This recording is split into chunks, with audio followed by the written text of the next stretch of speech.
Dear friends, this morning, August 8, 2025,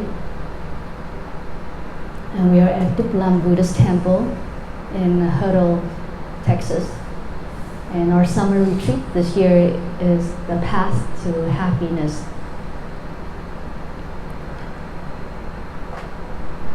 What is your path to happiness? Can someone raise your hand and answer to my question? What is your path to happiness?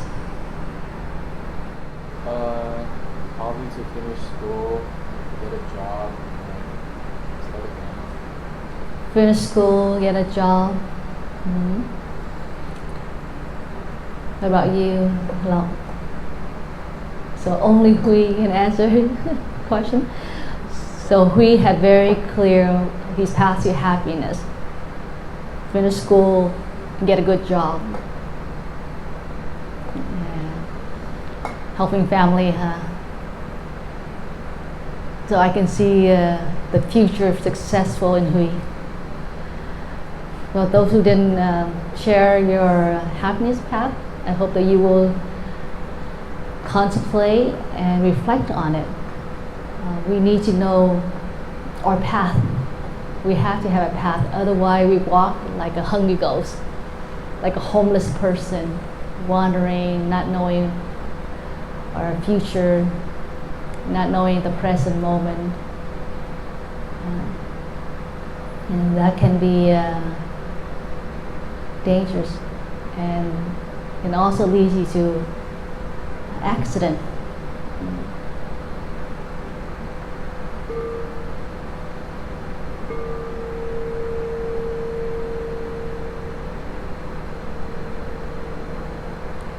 But what is happiness to you? What is happiness? Is it happiness is absence of suffering? So when you're not suffering, you're happy, right?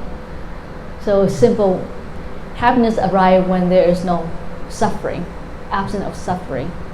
You can have a lot of money, you can be very successful in life, you can have a lot of friends who respect you, big house, nice car, beautiful girlfriend, beautiful boyfriend or handsome boyfriend, but we can still be suffer, huh? So happiness is absence of suffering, and Buddha realized this and had practiced and reached enlightenment over 2,500 years ago. And the monastic and Buddhists and non-Buddhists still practicing his teachings nowadays.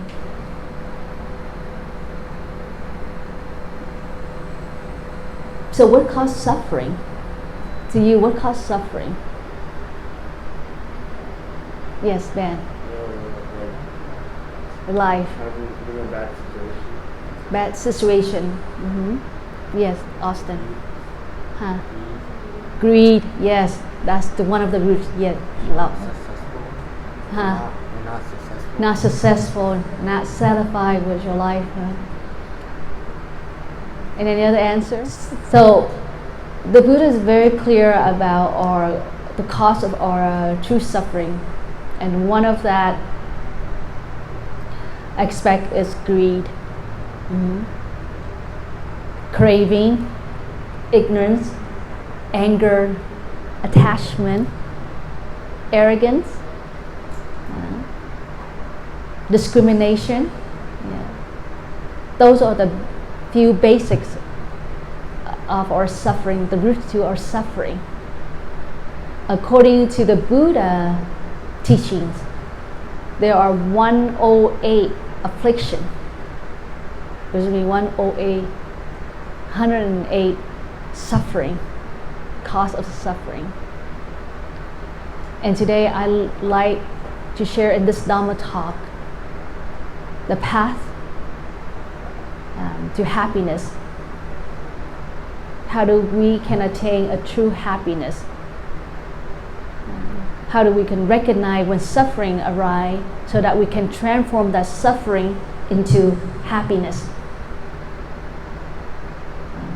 we can't escape suffering when we have this body. When we deal with the 6 elements in our body, the 5 aggregates, and not mention all the elements around us, constantly changing. So there we go through suffering as we endure this body, and that's normal. But important that how we can deal with our suffering and transform that suffering to happiness, and that's a master. That's the practice. And today, this is what I like to share with you in the Buddha teachings.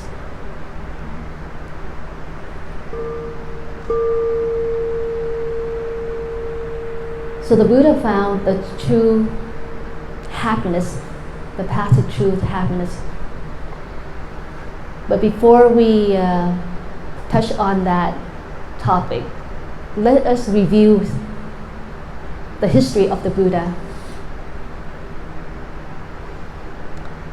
So Buddha was born in a royal family. His birth name is Siddhartha Gautama. He was born in Lumbini Garden, which is about 83 miles away from Kalavastu city, where the kingdom where his father was ruling at that time. So he was born in the 5th century BCE. And last year, I have an opportunity to travel to India. But you know, even Buddha had passed over 2,005 years ago, but you can still feel the energy when you go to there.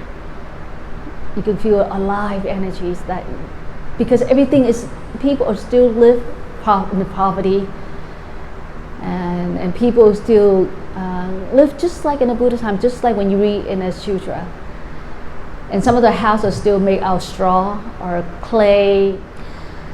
You know, I went to this cave where the Buddha was practiced, and even in fall, you went in this cave, and it's just about, if you were in there about 5-10 minutes, and you already feel the heat, and you can't stand the heat in there. It's just so hot. But it was in fall when we went there. So you can imagine that the Buddha, he practiced self-mortification in one time, and torturing this body to learn to reach enlightenment. And you have so much compassion to see the Buddha enter into this cave and meditate for hours and hours. And here you are, you only sit there for about 15 minutes and you cannot stand the heat. If I had more time, maybe I would challenge myself, sit a little longer. But what I'm saying, after 15 minutes, you feel like already a little hot and humid in that cave. So when you reflect and you see Buddha was in that cave for so many hours, so many days. Imagine in the summer, it's very hot in India, but he was able to tolerate that. So let us review. So the Buddha was born in a royal family. His birth name is Siddhartha Gautama. And Siddhartha is what it means. Siddhartha means wish fulfilled. And his father is King Sadhana. And his mother, Queen Maya. After giving birth to Prince Siddhartha, 7 days she passed away. And her sister was aunt of Siddhartha, Pratyapati Gautami, taking care of her, raised him for first 16 years. She committed her life and to raise Prince Siddhartha and not want to have her own child, because she feel like if she have a child, then her love would split. When Prince Siddhartha was born, there was a prophecy predict that Prince Siddhartha either become a great spiritual leader or a very powerful king, right? And this scared King Sadhana, the father, because he wanted Prince Siddhartha to inherit and rule Sakya clan become a king in the future. So he sheltered his Prince Siddhartha in palace, made sure he provide all the luxurious life, have all kind of entertainment, beautiful women to attain him or to attend him, so that he feel joy and indulge in life and not think about the suffering of life. And so he was growing up not knowing anything about suffering at all, because everything around him was just filled with colorful and beautiful and luxurious. But one day he felt that deep inside, all the things that provide to him, he felt something wrong and it's not right, and he become not wanting to live a life like that anymore. He was very well educated by many fields. He's a great martial art. He's a great literature. He memorized all Vedas, which is Hindu teaching. He memorized all that. And because of his good heart, he have compassion. He know what the way he lived a life like this is not a true happiness. He want to do something better for this life. He want to do something that's worthy to have this body. And so one day he want to go out the palace to see how the people in the world live. And of course, when King Siddhartha know about this, he makes sure that the villager and the people in town hitting all the suffering and all the not nice scene, so that Prince Siddhartha only can see the colorful of the world only. So Chana, who he's attendant, took him in town. As they walked, everything was very clean and nice and beautiful around the town. But as they walked further into town, the first scene he saw is what? An old man. And he was surprised to see this old man not capable of doing things. He couldn't keep himself balanced and he was weak. And so he asked Chana, who is this man? Will I be like him in the future? And Chana bowed to the Prince Siddhartha and said, yes, Your Highness, you will be old. We all subject to old age. And so that reflect him, give him some reflections that everyone are subject to get old. So as he walked further, the next scene he saw is what? A sick man, huh? This person is very ill, very sick. And he asked Chana again, well, Chana, will I ever get sick like this? And Chana said, yes, Your Highness, you will get sick. You will get illness in this condition. And he continued on his journey and walked further into town, and he saw a dead man, a dead body lying on the street. And so he asked Chana again, will I subject to die? And then Chana said, yes, Your Highness, we all subject to die. We'll die eventually. And so when he saw the three scenes, he already questioned himself. If I'm a subject to old age, illness, and to die, I must do something to this life. To help someone go through and overcome or less suffering as they go through old age or illness or dying. So he saw the last scene is what? He saw a monk, very radiantly. And he didn't know who that man was. So he asked Chana, so who is him? Jonah said, that's a monk. So he approached the monk and asked the monk,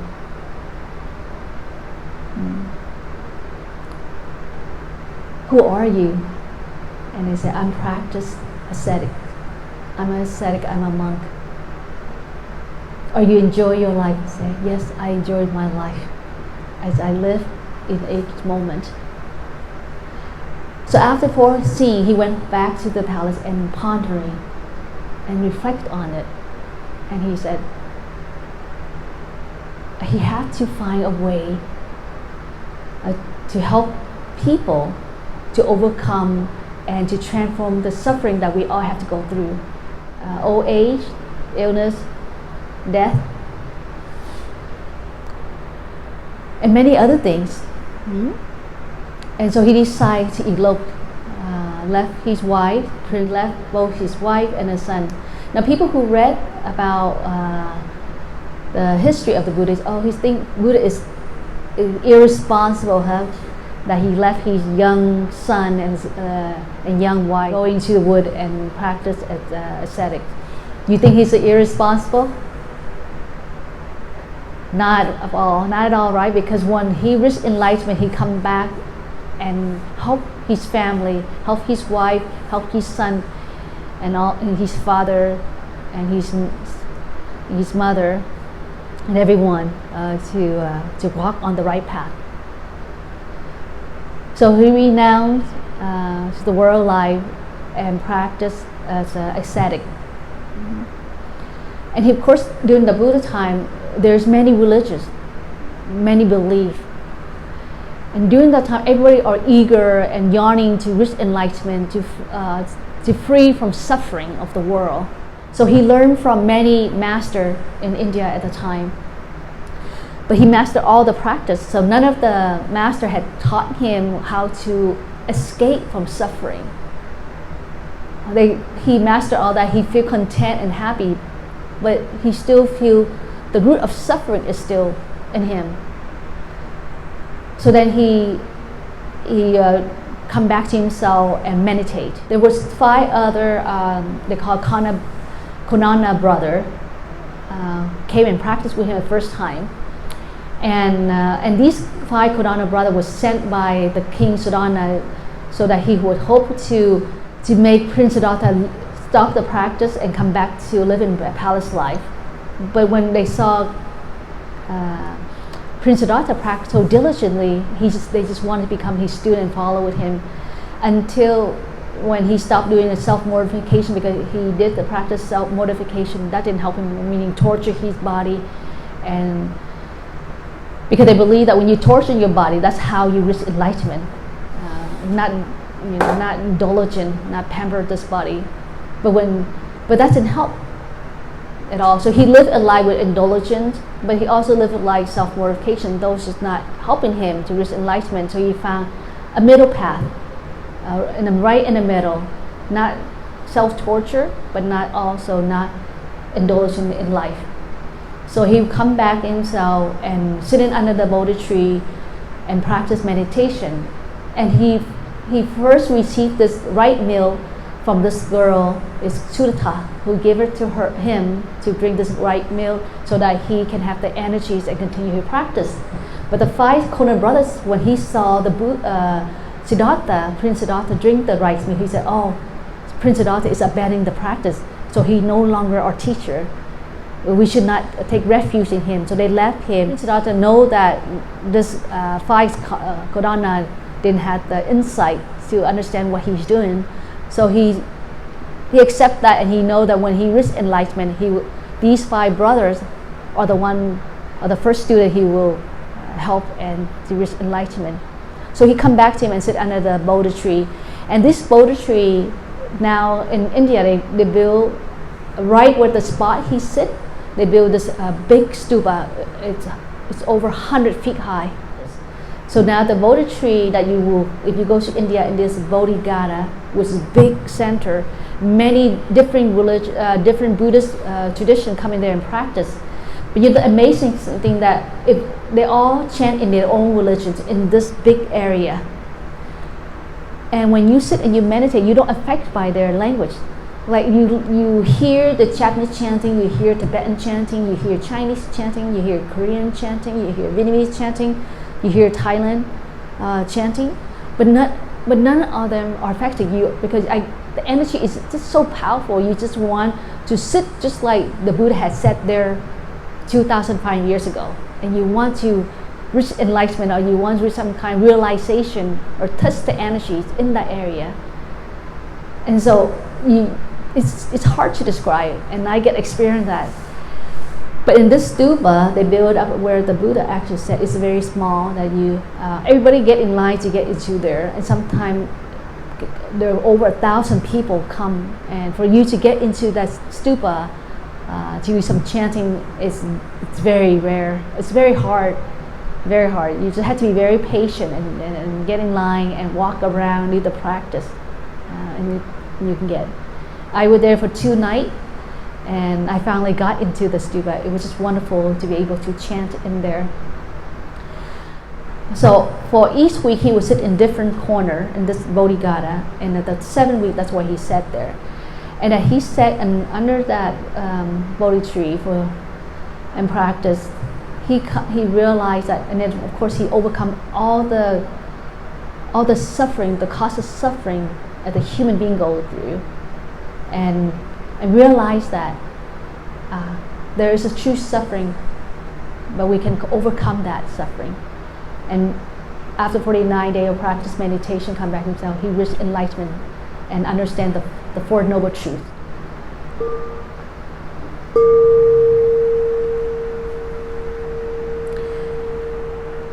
And so these are the Four Noble Truths that the essential and the core of Buddhism.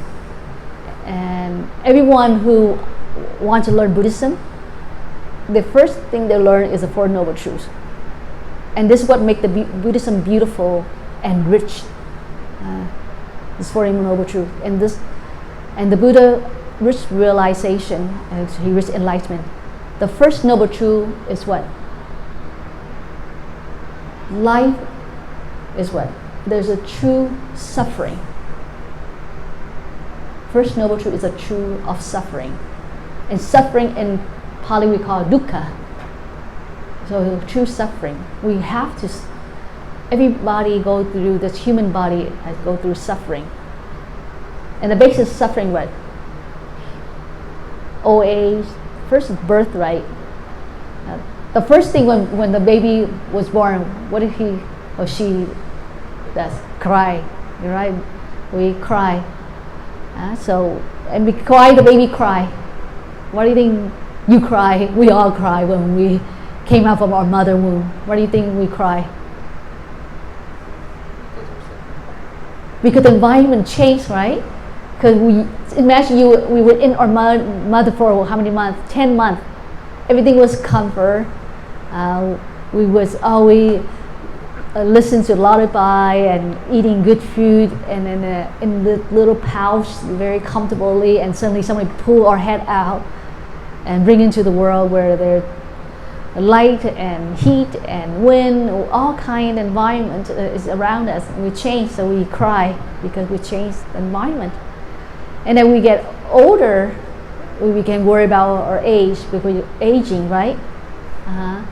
And then we aging now, we deal with sickness, but not until we get old to get sickness, but sickness that we're going through all life, right? Maybe not at young age like you, not something that's severe. But as we get older, we have what kind? Cancer, diabetics, plus high blood pressure, and all kind of sickness, all kind of chronic disease, and now that's make us suffering. And now death. Any of you got afraid of dying?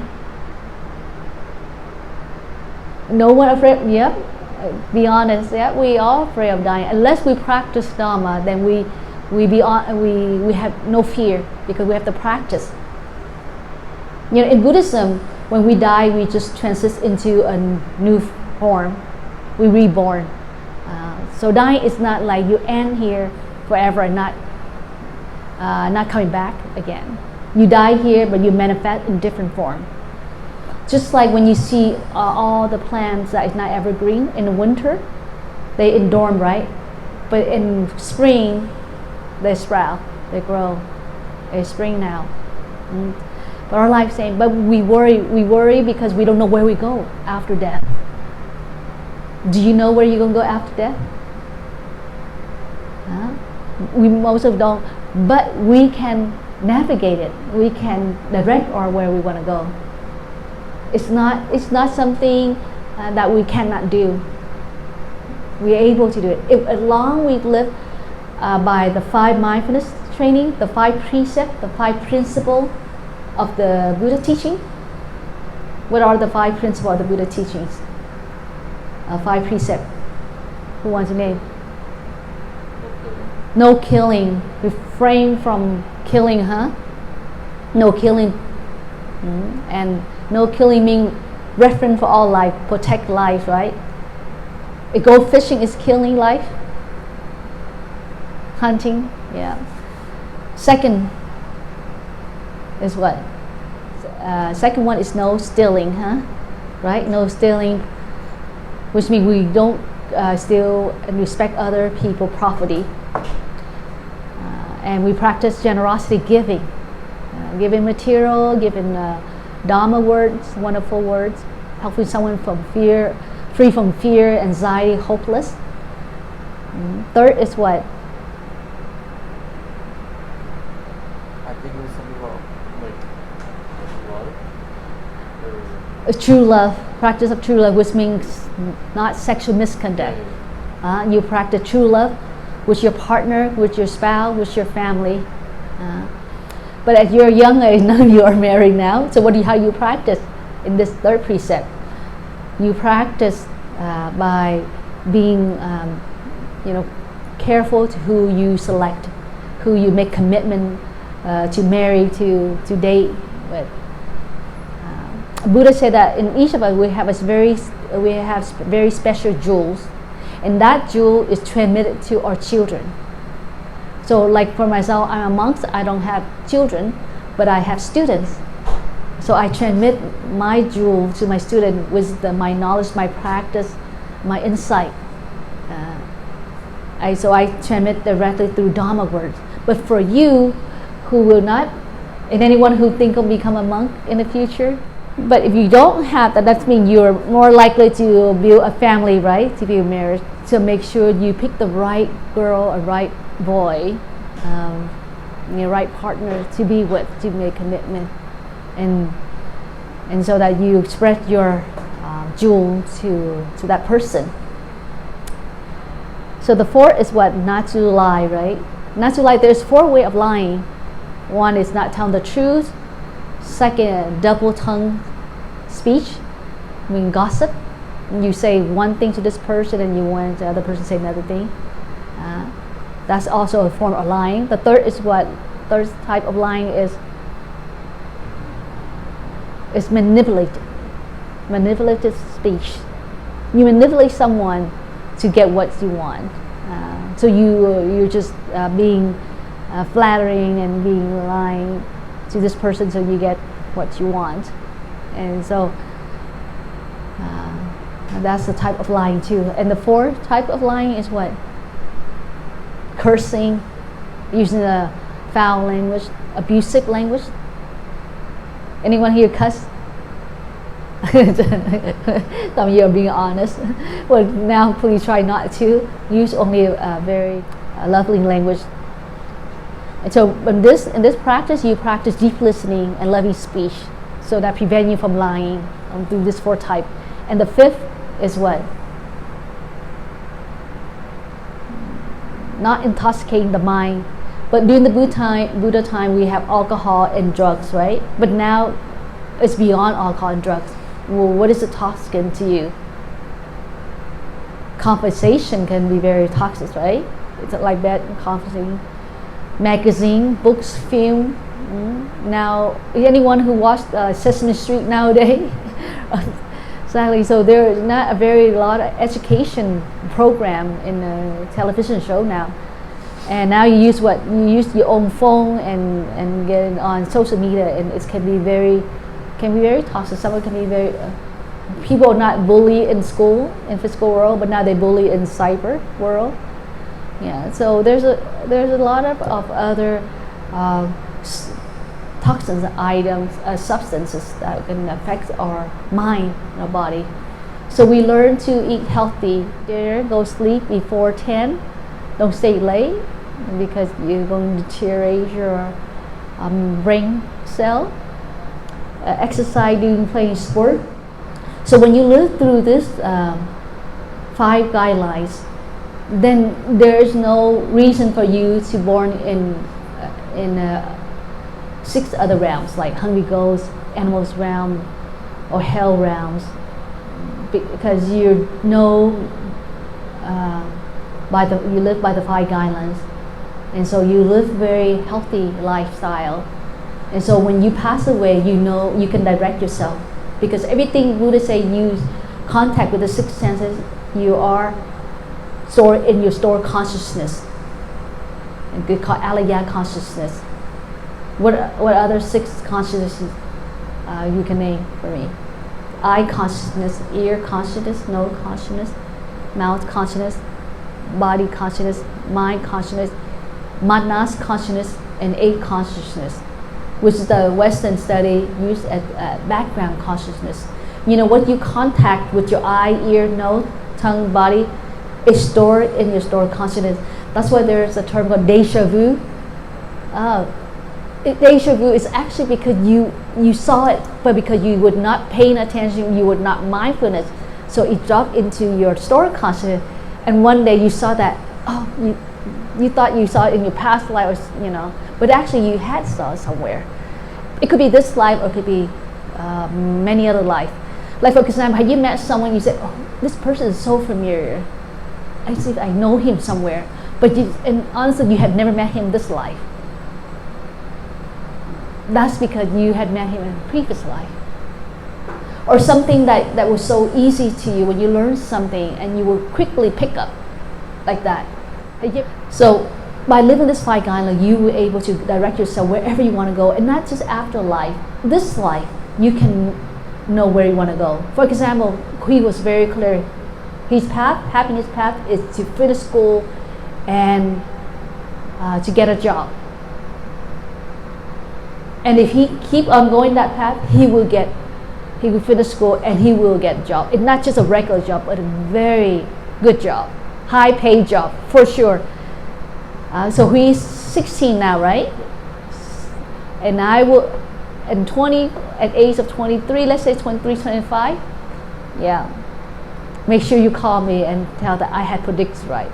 And there's no psychic power in this at all, because he was very clear, and I assumed that he would live a very healthy lifestyle, and he can be successful, and he can be anything he wants to be, because he had a clear path. It's just now that he had to pick what he want to be, a doctor, engineer, or teacher, or a monk. So at this lifetime, we can know, we can direct where we want to be. We don't have to wait in our next life.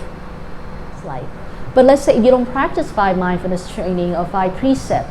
You don't live a very healthy lifestyle. You don't have your path. You don't know where you're going.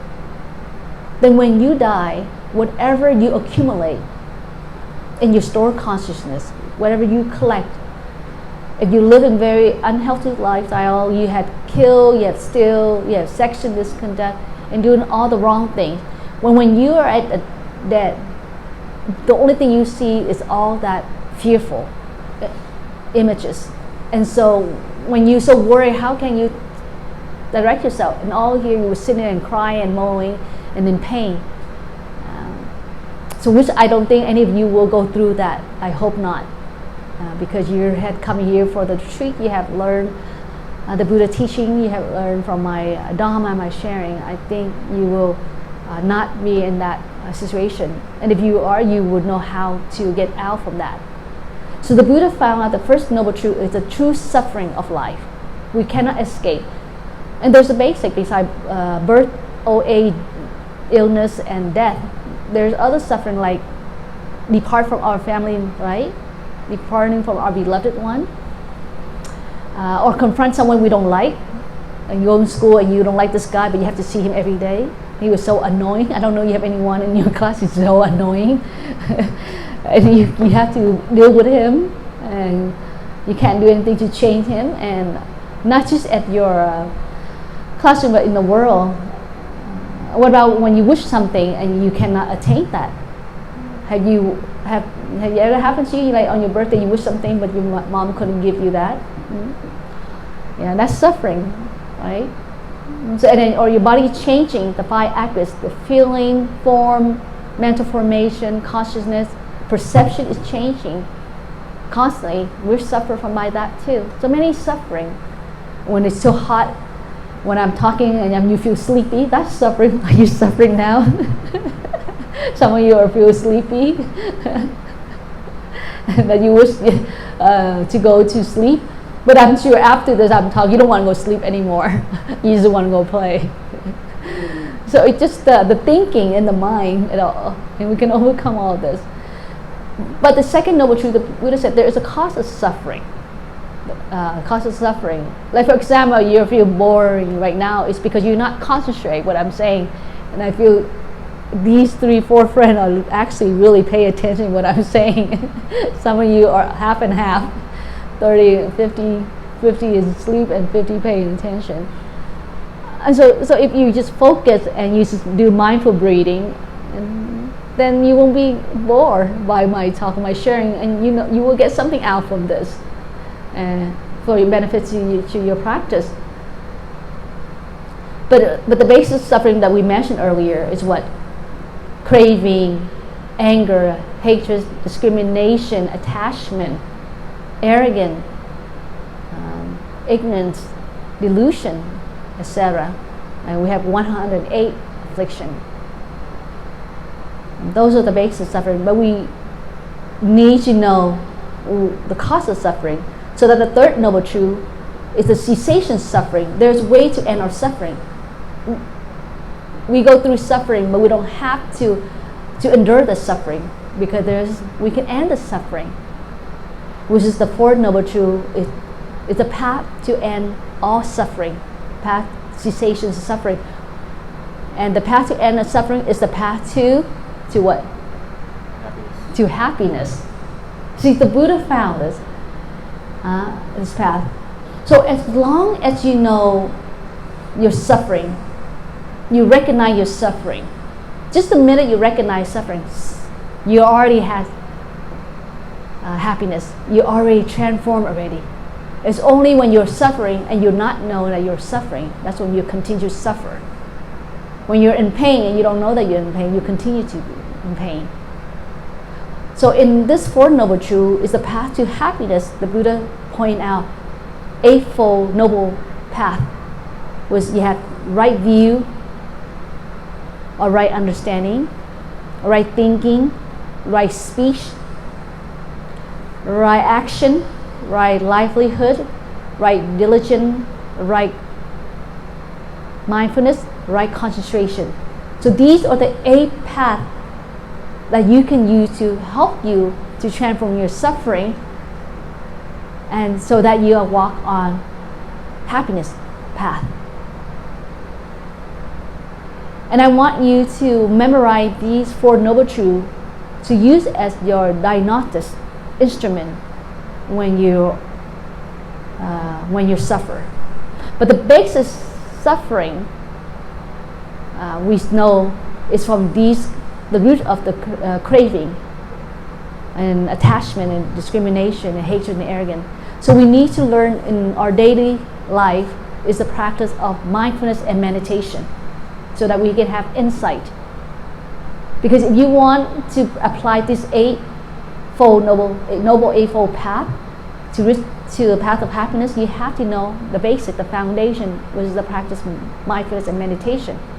Mindfulness is on the 7th list on Eightfold Path. Mindfulness is what I have shared yesterday in orientation. It's mindfulness is to be aware of your body and your feeling, the object of the mind, and all phenomenon around you, everything around you. You need to be aware at the present moment. When we are aware, we recognize things in the deeper level, whether that at that moment we are content, or at that moment we are suffer or unpleasant. We can change it. And just the minute we recognize that. So we need to practice awareness, mindfulness. As we walk, as we stand, as we talk, as we lying down, as we watching or playing video game, just aware of our body. How does our body feel at this moment? What kind of feelings arise in this moment? Is it pleasant or unpleasant or neutral? What is the object of the mind at this moment? And when we face this, playing this video game, does it cause us more violence? And the objects make us more violent to this game? Does the objects make us neglect our schoolwork or daily life or responsibility as a son or as a daughter to our parents? Or did we lose ourselves in the reality world, and our world now is just a visual world? So that's the object, and then we need to know the environment around us, the family, the house, the family that we live in, our parents, our siblings, people around us. So if we practice mindfulness, this is make it easy for us to help us when we meditate. We just need to be aware, and that's for aspects that I just mentioned: the feeling, the body, the mental formation, and objects of the mind. We need to be aware of that. So if we practice meditation, and let us take this moment, let me do some guided meditation for you, so that when you have a problem, you know how to come back and meditate, so that you can look into your notion of suffering in a deeper level and you can transform it. Because you just say, oh, I just need to apply right view, right understanding, then I can resolve my suffering. That's not how it works, because sometimes when you're not at peace, when your mind is not clear, you cannot see right things. So let's everyone please sit upright. So bend. So and can you tap bend? Sit upright. Yeah. Let's practice meditation. It's going to be very powerful, and you will be grateful that you have learned this practice meditation in your daily life. So the practice of meditation is helping you looking within and understand yourself, and that for aspects: feeling, body, the objects of the mind, and mental formation. So if we sit, remember when we meditate, we only breathe through our nose. So our in-breath is to be very light, and the person next to you cannot even hear it. So as you breathe into your nose, you recognize your in-breath, and you feel your body is expanding, and that's body expanding because you generate the air with it inside your body as you rise. And so you focus on your abdomen, so you won't focus here. The idea to practice meditation is not to allow your thoughts, ideas to arise. Or if it's arise, just let it come and go, but not to attach any notion, ideas when it arise. You focus on your belly. So when you breathe in, your abdomen rising, and you breathe out, your abdomen falling. You release all tension within. Let's say at this moment, everyone feels tired and fatigued and boring and sleepy. But let us take this moment. I want you to close your eye and take 3 in and out breath, and you will see a difference. You feel rejuvenated. So let's close your eyes, and so everyone close your eyes and just take 3 deep in and out breath through your nostril.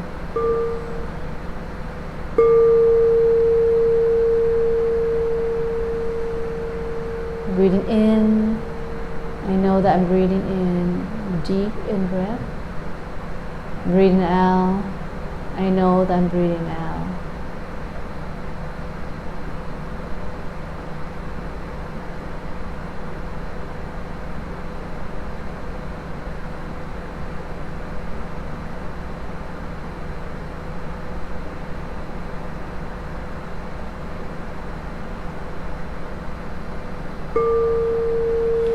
So those who practice, you know that more than 3 in and out breath, right? So sometimes when you first practice meditation and to focus on your breathing is hard for you, you can count your in breath For every in and out breath that is mindfulness, you count 1. But let's say when you come up to 10 and you lose the counting because you were thinking, then you come back to 1 to see how many mindfulness breaths you have throughout that sitting meditation. So sometimes you challenge yourself for 50 mindfulness breath or 100 breath and see how long you're able to sit to gain 50 mindfulness breath. So it's not hard. So I challenge you, do this practice while you're here and let me know that you have accomplished that 60 or 50 mindfulness breath. So you have to learn the practice meditation so that you know when you apply the Noble Eightfold Path to help you to solve suffering. And like earlier I said that use this Four Noble Truths as a diagnostic truth instrument to help you. When you're suffering, don't come to your friend and tell your friend about it because your friend would not know, especially your friend who don't practice Dharma, who don't go to the retreat. Always trust in yourself first. And if you cannot overcome that suffering, you have me, you have other Dharma master, you have your parents. So don't come and when you suffer, talk to your friend right away because your friend might betray you. Your friend might give you the wrong answer, might not giving you right advice. And so it gives you influence, and you're influenced by it, and you might do something that you will regret. So when you suffer, just looking within, practice meditation, and first recognize that you're suffer. Recognize your pain. Let's do the physical pain first before we do our feelings. Yeah. So let's start with our pain. Let's say when we have, what kind of pain do you go through mostly? Physical pain at your age? Anyone? What kind of pain you go through at your age? Huh? Sore? The body sore? Okay. Body sore. Let's start with that. Okay. When you have body sore, you don't immediately, especially the body sore that repeat over and over again. You don't go to your parent and ask for your parent or your sibling to give you massage or go to find someone, but rather you recognize that that's good, that you're soaring, your body is soaring. So you sit and meditate. If it's sitting so hard for you, you just lying on your back and do relaxation. And then you look in within and you do mindful breathing. If you choose to do a sitting, then you will sit and you recognize where is the pain in your body at that moment. Then you breathe in instead of breathing into your abdomen. Let's say where you mostly feel sore. Legs. Okay. So then you breathe in, you bring it to your legs, and you relax that. You use not just your imagination or not just visualize it, but you actually breathe in and bring that air, that in-breath, and to do like a massage to relax that muscle without using your hand.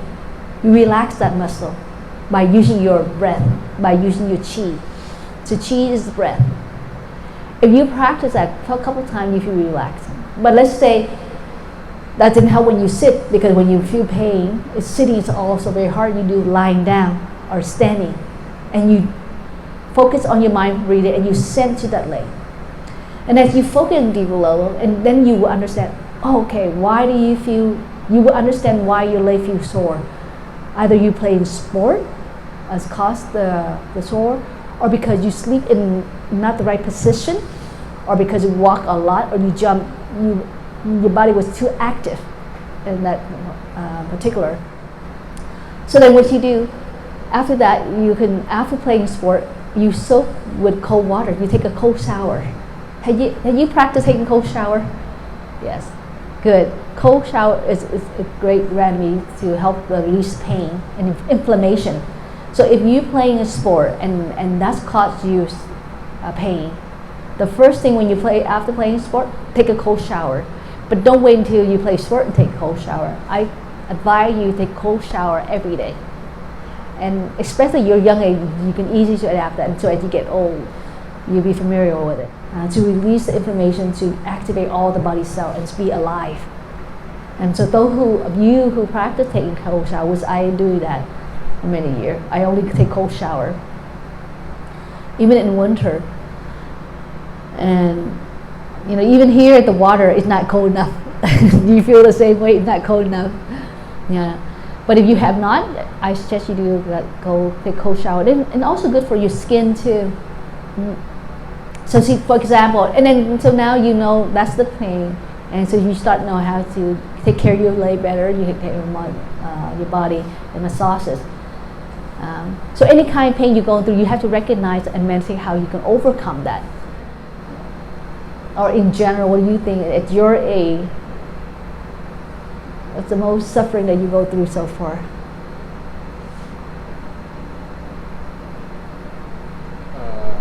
Realizing that one day my grandparents aren't going to be here. Death, that you have to confront death in one of your beloved ones, and that's grandparent. Yeah, that's so true. So when you meditate, and so how do you do that? You recognize, you send your energies to your grandmother, and you know that everyone is subject to die. One day, your grandparent gonna die. So you would sit and you meditate, and you send your loving kindness to her every day, or him, or your grandparents, or to your parents every day. Because not it could be tomorrow or the next day, right? It doesn't have to be. They don't have to go through old age to die, and they don't have to go through sickness to die. Accident come. So you practice meditation. You send your loving kindness to your parents, to your grandparents, to your loved one. And as you do the practice loving kindness, like for example, you sit, you follow your mindful breathing. After that mindful breathing, and you establish your posture, now you begin to breathe in and breathe out. You send good phrases like, may my parents, may my grandparents live healthy, happy, and safe. Breathe in, breathe out. May my grandparents, my parents, if they transit, may they transit peacefully. Breathe in, breathe out. May I be grateful to my parents, to my grandparents, to my loved ones.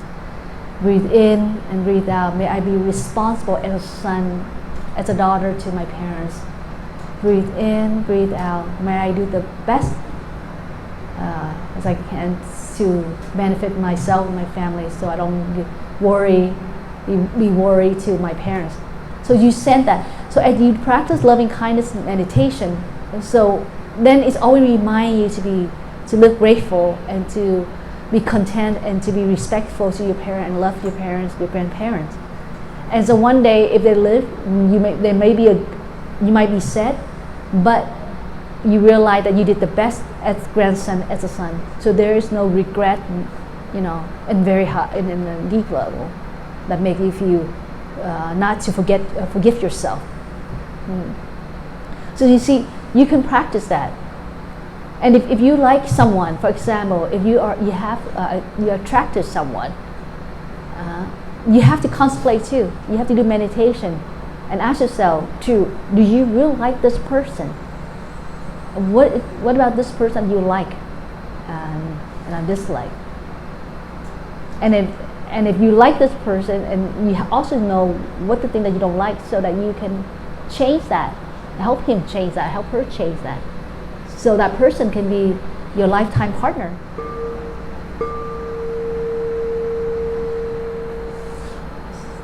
And before I end my sharing, I'd like to read Discourse on Happiness. See which of these verses that you have and associate with you. Okay. So this is the Discourse on Happiness that the Buddha taught to his follower and his student.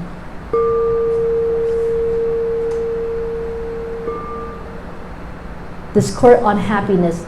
I heard these words of the Buddha one time when the Lord was living in the vicinity of Savatthi at Anapinika Monastery in a cedar grove.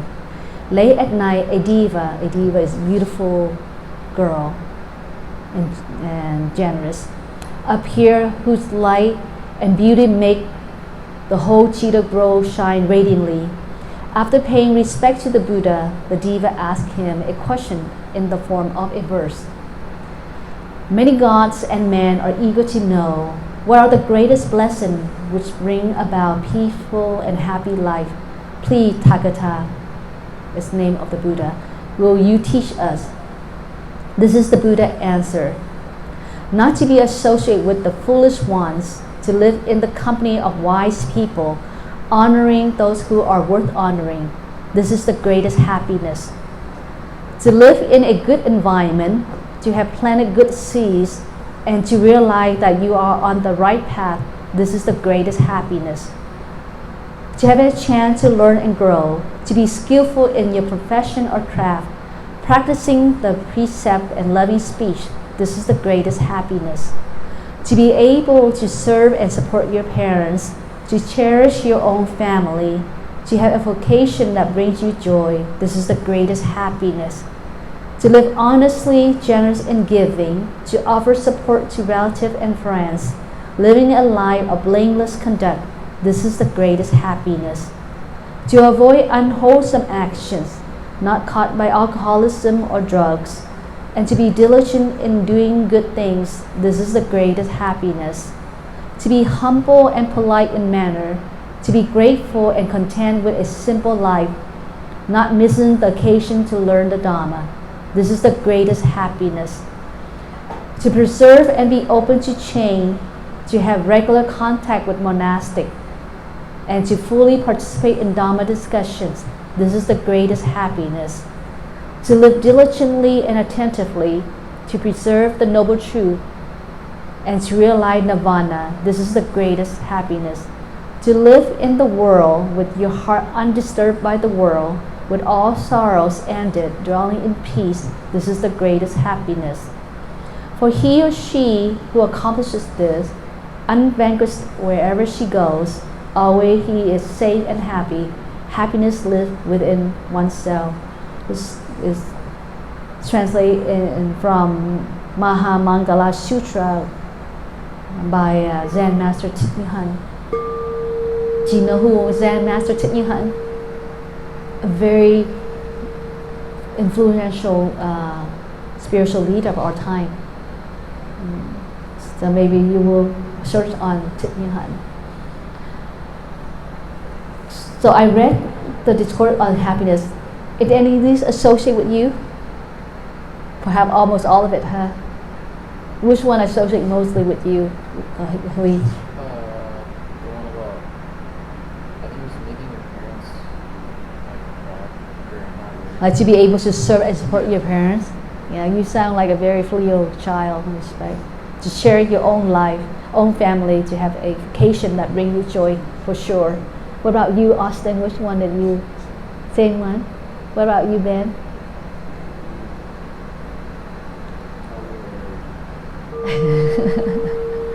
All right, let's turn around and learn this song. Have you ever heard this song before? Happiness. So if you can this side, if you don't mind, just turn around and look on the board and let us sing together before we end our Dharma talk. 2, 3. Happiness is here and now. I have dropped my worries. Nowhere to go, nothing to do. No longer in a hurry. Happiness is here and now. I have dropped my worries. Somewhere to go, something to do, but I don't need to hurry. Do you know what it means when your happiness is here and now? I have dropped my worry, nowhere to go, nothing to do, no longer in a hurry. What do you mean by nowhere to go and nothing to do? Being in the presence. Being in the present moment, it's a happiness, right? Sometimes you don't have to do something to be happy, right? You can be content and looking at the bird chirping, blue sky, hearing the winds breeze, you know, watching your friend playing sport, watching your mom cooking.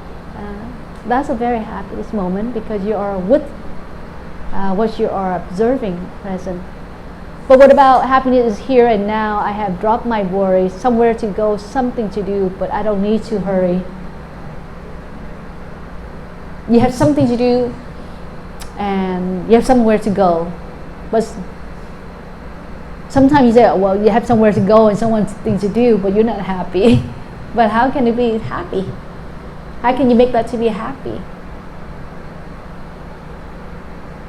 Knowing it's temporary. Dwelling in the present moment. Yeah, be mindful because you know that this is the moment that you have to do something. Like for example, washing dishes. It's not happy when you have to, mom have to call you, wash your dishes. That's not happy, right? But how can you change it to make it happy?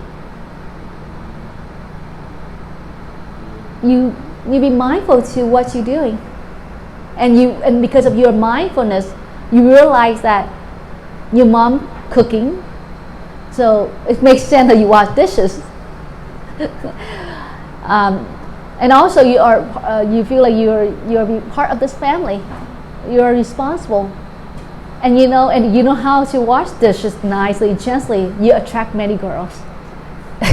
Yes, when a girl want to look for a husband, a boyfriend, they want to find someone who is, practical, who knows how to think towards right hand. You don't want to marry some lazy guy who doesn't know how to wash dishes, who doesn't know how to cook, or not knowing anything. You don't want just marry just a handsome boy and not doing that. That's very boring. So anything that your mom is training you, be present and do it fully, and you will see the happiness in there because you are content. And once you're content, you're happy. Even when you're doing something you like but you're not content, do you feel happy? No, right? No. Yeah. So happiness, or just the ideal in each of our thinking, but true happiness is coming within when you know how to live your life, when you know how to be mindful, when you have the path to walk. So I hope my sharing today, you memorize the 4 Noble Truths and apply the Eightfold Path. I didn't go very deep in the Noble Eightfold Path, but one of that paths you can practice is mindfulness, right thinking, and reflect on it when you have a problem. Don't rush and go tell your friend of your suffering. Sit and meditate and look deeply within. And when you look deeply within, you know your answer. You will have to answer it. And let's say because you would not look deeply within because you're not at peace, so therefore you can't see it, you can always come to myself, to any Dharma master, and to your parents for ask for advice. Thank you for your listening. And let's just end here, and you will free to go and have fun. So please sit upright and let us take this moment and to share our merit to all sensing beings. May everyone be well and happy.